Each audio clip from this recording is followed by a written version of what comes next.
October is Cybersecurity Awareness Month, when people and organizations learn how to reduce their cybersecurity risks and protect themselves online. We will talk about cybersecurity and how to avoid getting into financial trouble, but before that, please hit the subscribe button so you never miss an update.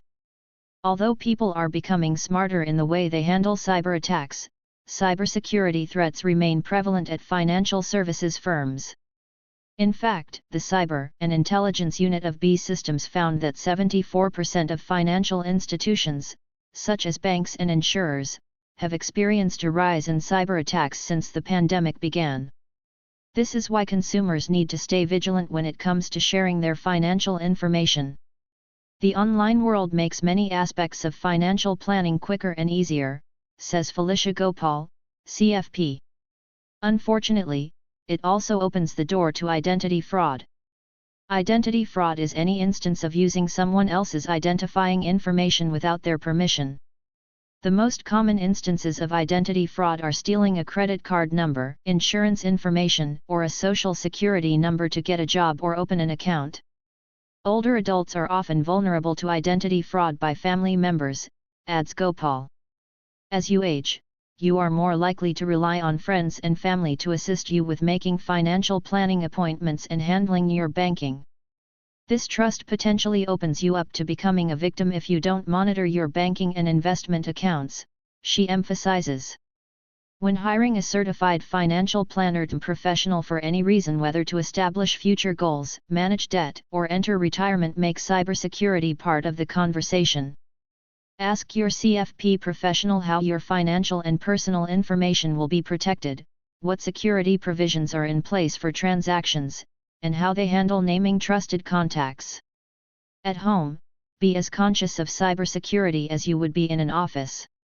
No one wants to think ill of family or friends, but some people find it irresistible to peek if you leave bills, financial statements, or financial planning documents lying around, or if you have passwords taped to the computer.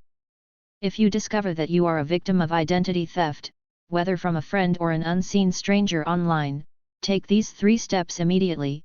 File a police report. Even if you suspect a friend or family member, failing to file a report will leave you liable for any expenses. Put a lock on your credit file. This will prevent others from applying for credit using your personal information. This strategy keeps an identity thief from continuing to take out credit using your information. Get professional help.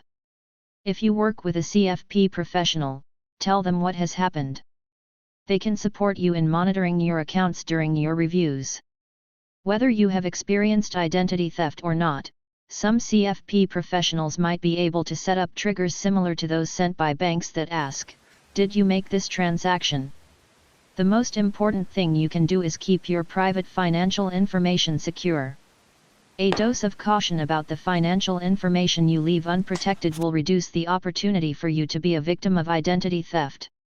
A CFP professional can guide you and help ensure that you have confidence today and a more secure tomorrow. Have you already been a victim of identity fraud, or want to better prepare? At letsmakaplan.org, you can learn how you can recover your finances and bring all the pieces of your financial life together in a safe and secure manner with the help of a CFP professional. That is all for now. If you find this video helpful, please hit that like and subscribe button, and press the bell icon, so you never miss an update again.